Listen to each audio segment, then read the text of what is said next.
Bonjour et bienvenue dans cette nouvelle vidéo dans laquelle je vais vous apprendre à réaliser un cuir pour l'affûtage de vos couteaux.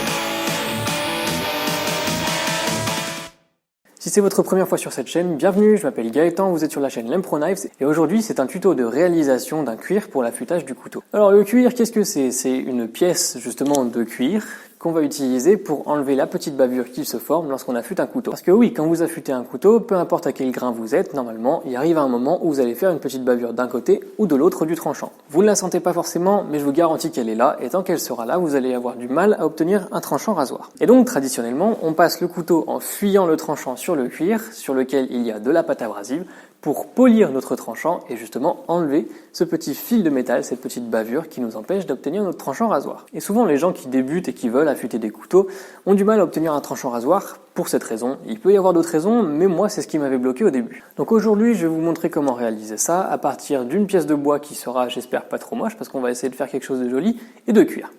Si vous n'avez pas de cuir, ne quittez pas la vidéo tout de suite, je vous garantis que vous pouvez faire la même chose en utilisant n'importe quel tissu. Moi, mon premier cuir, c'était du jean, donc oui, le cuir ça marche mieux, non, c'est pas nécessaire. Si vous avez un bout de jean qui traîne je ne sais où, vous allez pouvoir faire exactement pareil. Par contre, quelque chose que vous allez impérativement devoir acheter pour utiliser votre cuir, c'est de la pâte à polir. Moi, j'utilise de la bleue au début pour dégrossir entre guillemets le travail, puis de la blanche pour terminer. Si vous êtes intéressé, je ferai une petite recherche et j'essaierai de retrouver les liens pour ces pâtes à polir que je vous mettrai dans la description. Donc on va se lancer dans la réalisation du projet, vous allez voir, c'est vraiment pas compliqué. L'utilisation d'un joli bois pour le support, ça va tout simplement pour faire un joli outil. C'est pas du tout moi qui ai eu cette idée, c'est Démian de la coutellerie du Rat Noir qui est venu avec cette idée d'utiliser des matériaux relativement prestigieux et relativement jolis pour des outils du quotidien.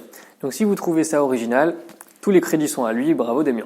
Allez, moi je vais réunir les matériaux et je vous montre comment on procède. Voilà le bois qu'on va utiliser, donc c'est du Sipo, rien d'incroyable, c'est un bois qui est relativement tendre, que j'ai en grande quantité et surtout qui se polit relativement bien. Il n'a pas des veines de fou, mais il a de jolies couleurs une fois qu'on a pris le temps de le polir. Donc c'est de ça qu'on va se servir pour avoir une base. On n'a pas besoin de quelque chose d'immense, on va dire que ça fait l'affaire. Hop, donc on va couper là, et notre cuir, on n'a qu'à dire qu'il ira jusque là. Donc on coupe tout ça à la scie, ensuite on passe un petit coup de ponceuse, puis ce sera du travail au papier de verre pour polir tout ça.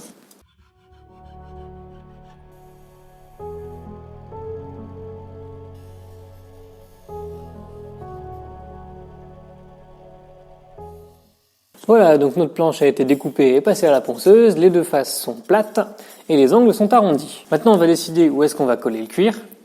Donc je pense que je vais coller du cuir tout là et je vais laisser environ 2 doigts comme ça de bois pour pouvoir tenir la planche. Et puis comme ça nous donnera cette zone-là qu'on va pouvoir voir une fois que tout sera collé. Donc on note ça et ensuite on va poncer tous les bords, tous les angles et puis la zone qui va rester visible. Le reste, il faut que ça reste relativement rugueux pour que la colle accroche.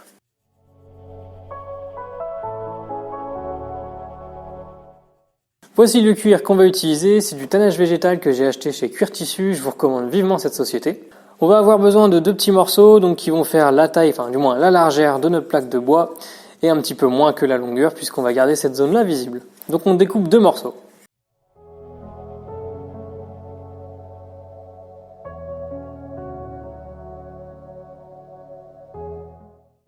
Ce que je vais faire maintenant, ça va être des étapes optionnelles, mais c'est pour rendre ça un petit peu plus travaillé et un petit peu plus fini.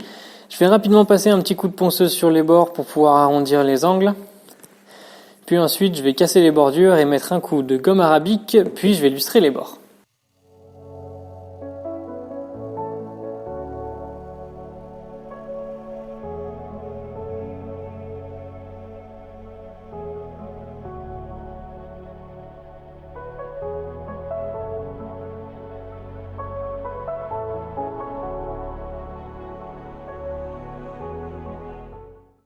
Ok, donc c'est bon, là j'ai lustré les bords de mes pièces de cuir, donc vous voyez c'est tout bien lisse, tout joli. Maintenant en fait il y en a un des deux qu'on va mettre dans ce sens-là, et l'autre qu'on va mettre dans ce sens-là.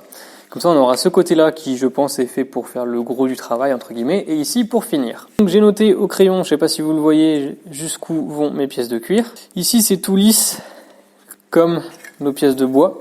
Donc du coup il va falloir qu'on scarifie un petit peu tout ça pour augmenter l'adhérence de la colle.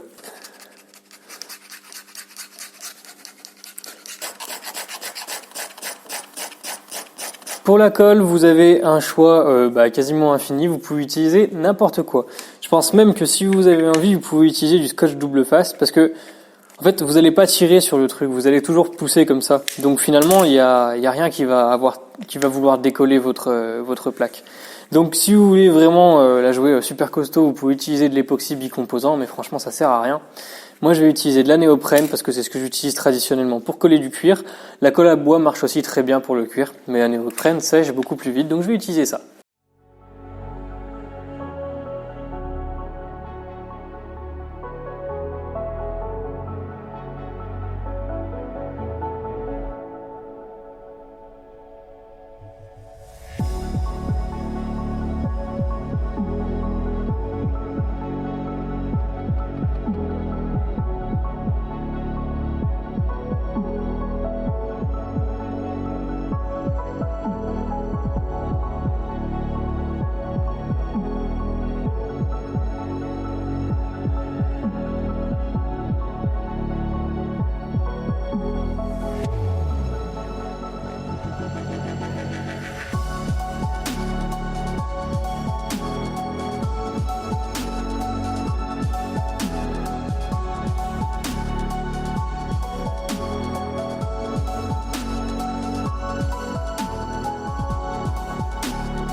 Et voilà, c'est terminé. Donc comme vous pouvez le voir, c'est vraiment pas un projet qui est compliqué. Si vous avez un quart d'heure, ça peut se faire. Et vous verrez que ça fait toute la différence. Donc vraiment, si vous en avez pas et que vous avez moyen de vous procurer un petit peu de cuir, ou même du jean ou du tissu, vraiment n'hésitez pas, vous verrez, ça change tout au niveau du tranchant. Petite indication, veillez bien à vous en servir en fuyant le tranchant et pas en rentrant le tranchant dedans parce que vous allez abîmer votre cuir. Ce serait dommage. Voilà, donc j'espère que la vidéo vous a plu. Si c'est le cas, n'hésitez pas à vous abonner, à la liker et à me laisser un commentaire. Moi, je vous dis à la prochaine dans une future vidéo et d'ici là, portez-vous bien. Salut!